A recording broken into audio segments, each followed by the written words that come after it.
नमस्ते बच्चों, welcome back. CLE societies के CBSE स्कूल चिकोड़ी, कक्षा 4, विषय हिंदी, कहानी चींटी और कबूतर। कहानी चींटी और कबूतर। अच्छा बच्चों, चौथी कक्षा के लिए आज हम हिंदी क्लास में चींटी और कबूतर की कहानी को देखेंगे। तो चलो बच्चों, आप सभी अपनी अपनी किताबें निकालिए। ओके, देखिए बच्चों, सभी आप अपनी अपनी किताबें निकालिए। Okay, Madhumukhar Hindi Pathmala class 4। Madhumukhar Hindi Pathmala class 4। चलिए बच्चों, आगे बढ़ते हुए पेज नंबर 4 निकालिए। तो देखिए, वहाँ पर आपको एक कहानी दी गई है। क्या किया गया है? वहाँ पर आपको एक कहानी दी गई है। उस कहानी का नाम क्या है बच्चों? चींटी और कबूतर। कहानी का नाम क्या है बच्चों? चींटी और कबूतर, जिसे हम अंग्रेजी में एंट एंड पिजन कहते हैं।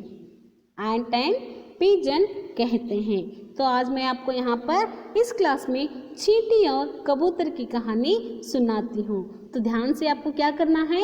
इस कहानी को सुनना है और इसमें आए हुए मॉरल को क्या करना है? अपने जीवन में उसे फॉलो अप करना है। तो चलिए बच्चों, यहाँ देखिए चित्र दिया गया है। पेज नंबर 4 निकालिए। देखिए वहाँ पर चींटी कबूतर दिखाई दे रहा है ना बच्चों? तो चलिए इस कहानी को मैं आज आपको यहाँ पर बताती हूँ। आपको क्या करना है? इस कहानी को ध्यान से सुनना है। कहानी चींटी और कबूतर की। एक समय की बात है। चींटी को बहुत जोर की प्यास लगी थी। क्या हो गया था बच्चों? चींटी को बहुत जोर की प्यास लगी हुई थी। उसने क्या किया? चलते चलते एक नदी के किनारे पहुंच जाती है। चींटी को क्या हुआ था बच्चों? बहुत ही जोर की प्यास लगी हुई थी और उसने क्या किया? चलते चलते एक नदी के किनारे पहुंच जाती है। वह जैसे ही पानी पीने के लिए नदी की तरफ झुकती है तो वहाँ पर क्या हो जाता है? उसका पाँव फिसल कर क्या होता है?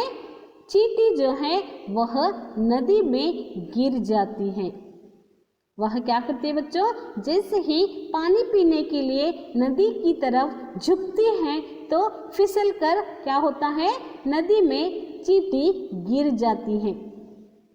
चींटी नदी में बहने लगी। चींटी नदी में क्या होने लगी? बहने लगी। उसी नदी के किनारे एक पेड़ था। देखिए वहाँ पर आपको पेड़ दिखाई दे रहा है ना बच्चों? वहाँ पर पेड़ है ना नदी के किनारे। तो वहाँ पर क्या था? नदी के किनारे एक पेड़ था जिस पर एक कबूतर बैठा हुआ था। तो बताइए बच्चों, वहाँ पर क्या है? पेड़ के ऊपर क्या है बच्चों? कबूतर बैठा हुआ दिखाई दे रहा है ना? तो वहाँ पर नदी के किनारे एक पेड़ था और उस पेड़ पर एक कबूतर बैठा हुआ था। उसने चींटी को पानी में डूबते हुए देखा तो उसे दया आ गई। तो कबूतर को क्या होता है बच्चों? चींटी जो बहने लगती है उसे देखकर कबूतर के मन में दया आ जाती है। तो दया आने पर कबूतर क्या करता है? वहाँ पर तो चींटी को पानी में डूबते हुए देखा तो उसे क्या हो गया? दया आ गई। उसने क्या किया? झट से एक पत्ता तोड़ा और पानी में गिरा दिया। तो कबूतर वहाँ पर क्या करता है बच्चों? झट से उस पेड़ का एक पत्ता तोड़ता है और उस पानी में क्या करता है? गिरा देता है। तो वहाँ पर क्या होता है आगे बच्चों? देखिए, तब वहाँ पर चींटी क्या करती है? झट से उस पत्ते पर चढ़ जाती है। झट से क्या होता है? उस पत्ते पर चींटी चढ़ जाती है। देखिए बच्चों, यहाँ पर क्या होता है? चींटी को बहुत जोर की प्यास लगती है तो वह चलते चलते कहाँ पर आप पहुँचती हैं? नदी के किनारे आप पहुँचती हैं। नदी के किनारे आकर वहाँ पर वह पानी पीने लगती है तो उसे क्या होता है, वह फिसल कर नदी में गिर जाती है और डूबते डूबते वह क्या होती है, तैरते तैरते आगे चली आती है। तो वहाँ पर एक नदी के किनारे एक पेड़ होता है, तो पेड़ पर एक कबूतर बैठा हुआ रहता था। तो उसने चींटी को क्या करता है, कबूतर चींटी को क्या करता है, पानी में डूबते हुए देखा तो उसके मन में दया आ जाती है। तो कबूतर ने क्या किया, झट से पेड़ के एक पत्ते को तोड़ा और पानी में गिरा दिया। तो उसके बाद क्या होता है, देखिए चींटी झट से पत्ते पर चढ़ गई। चींटी झट से क्या कर जाती है, उस पत्ते पर, यानी कि कबूतर ने फेंके हुए पत्ते पर झट से चढ़ गई और तैरते हुए नदी के किनारे पहुंच गई। तैरते हुए कहाँ पहुंच गई, नदी के किनारे पहुंच गई। चींटी को बहुत खुशी हुई। चींटी को क्या हुआ, बहुत ही खुशी हुई और कबूतर को धन्यवाद किया। चींटी ने जब किनारे पहुंच गई तो उसे क्या हुआ, बहुत ही खुशी हुई और कबूतर को धन्यवाद किया और चींटी अपने घर की तरफ चल दी।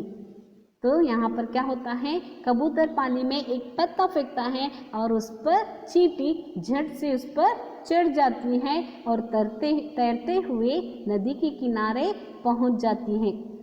चींटी को बहुत खुशी हुई और कबूतर को उसने क्या किया, धन्यवाद किया और चींटी क्या की, उसने घर की ओर चल दी। तो उसके बाद देखिए वहाँ पर क्या होता है, कुछ दिनों के बाद, यानी कि इस घटना घटने के कुछ दिनों के बाद वहाँ पर क्या होता है, एक जंगल में एक शिकारी आया। जंगल में क्या होता है बच्चों, शिकारी आ जाता है। देखिए वहाँ पर आपको शिकारी दिखाई दे रहा है ना, ओके। तो देखिए वहाँ पर शिकारी, कुछ दिनों के बाद जंगल में एक शिकारी आया। उसने कबूतर को पेड़ पर बैठे हुए देखा तो निशाना लगाया। जब शिकारी जंगल में आता है तो वहाँ पर एक पेड़ पर कबूतर बैठा हुआ था। तो शिकारी ने उस कबूतर को देखा तो शिकारी ने क्या किया, उस कबूतर को मारने के लिए उसने निशाना लगाया, गन का निशाना लगाया, बंदूक का निशाना उसने लगाया। चींटी ने शिकारी को कबूतर पर निशाना लगाते हुए देखा। चींटी क्या करते हैं, जब कबूतर को शिकारी ने मारने के लिए निशाना लगाया तो चींटी उसे देखती है और वहाँ क्या होता है, देखिए चींटी ने शिकारी को कबूतर पर निशाना लगाते हुए देखा तो चींटी झट से शिकारी के पास आ पहुँचती है। चींटी क्या करती है, झट से शिकारी के पास आ पहुँचती है और शिकारी के पैरों पर जोर से काट देती है। देखिए वहाँ पर कितनी उसमें स्नेह भावना होती है चींटी में। चींटी जब शिकारी को क्या करते हुए देखा, कबूतर को निशाना लगाते हुए देखा तो चींटी ने शिकारी के पास पहुंची और शिकारी के पैरों में उसने जोर से काटा। शिकारी चिल्लाने लगा।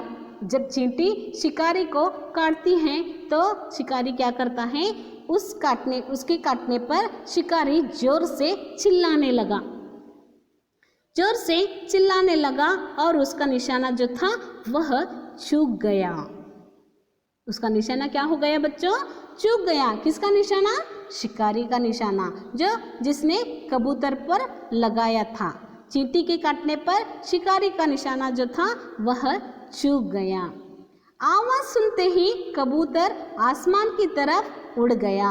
देखिए वहाँ पर जब चींटी ने शिकारी को काटा तो शिकारी ने क्या किया, उसका निशाना चूका और जोर से वह चिल्लाने लगा। चिल्लाने की आवाज़ सुनते ही कबूतर ने क्या किया, आवाज़ सुनते ही कबूतर आसमान की तरफ उड़ गया। आसमान की तरफ उड़ गया।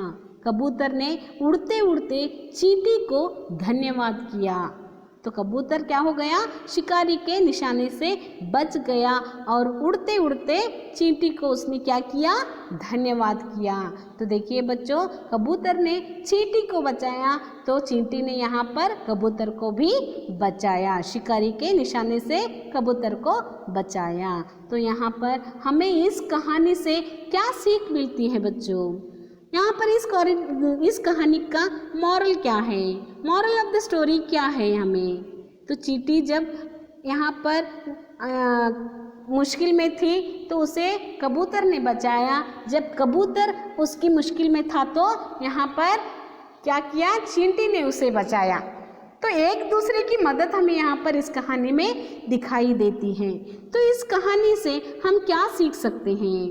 What is the moral of this story? तो क्या है इस कहानी की मॉरल क्या है बच्चों? जब विपत्ति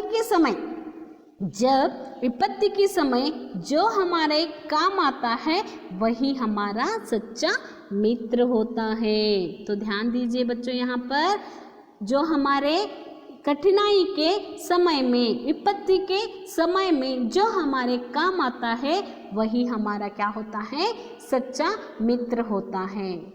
खुशी में कोई भी हमारी मदद करता है, लेकिन जब हम गम में रहते हैं, जब हमारा गम बांटने के लिए कोई हमें मिल जाता है तो वही क्या होता है, सच्चा मित्र कहलाता है। तो इस स्टोरी से, इस कहानी से हमें क्या सीख मिलती है बच्चों? यानी कि यहाँ पर विपत्ति के समय जो हमारे काम आता है वही हमें हमारा सच्चा मित्र होता है। समझ में आ गए ना बच्चों? तो यहाँ पर यह कहानी समाप्त होती है। तो इस कहानी में आने वाले मॉरल को हमें क्या करना चाहिए बच्चों? यहाँ पर अपने जीवन में इसे अपनाना चाहिए, फॉलोअप करना चाहिए, हर एक की हमें मदद करनी चाहिए, हर एक से मित्रता करनी चाहिए, सबकी हमें परोपकार यहाँ पर करना चाहिए। यानी कि उपकार हमें किसी का भूलना नहीं चाहिए। अगर हमारी किसी ने मदद की है तो उसकी कठिनाई के वक्त हमें भी क्या करना चाहिए, उसकी मदद हमें करनी चाहिए। तो यहाँ पर समझ में आ गए ना बच्चों? शिकारी जो था वह निशाना किस तरह से उसका चींटी चुका देती है, हमें इस कहानी से सीख मिलती है। यानी कि चींटी और कबूतर की कहानी से हमें क्या सीख मिलती है? तो हमेशा हमें क्या करना चाहिए, किसी की या हर किसी की मदद करनी चाहिए, मित्रता करनी चाहिए और परोपकार जैसे मूल्य होते हैं उन्हें हमें अपनाना चाहिए अपने जीवन में। ओके, तो यहाँ पर यह आज का यह वीडियो समाप्त होता है बच्चों। आशा है कि यह कहानी आपकी समझ में आ चुकी होगी। तो नेक्स्ट क्लास में हम क्या करेंगे बच्चों? पहला जो चैप्टर है 4th स्टैंडर्ड का पहला चैप्टर जो है, आओ सब मिल गाएं, आओ सब मिल गाएं, इस पद के बारे में अध्ययन करेंगे। ओके, तो बच्चों क्या करना है आपको? चींटी और कबूतर की कहानी को पढ़ना है। आज का यह वीडियो क्लास यहीं पर समाप्त होता है बच्चों। कल फिर मिलेंगे, तब तक के लिए धन्यवाद।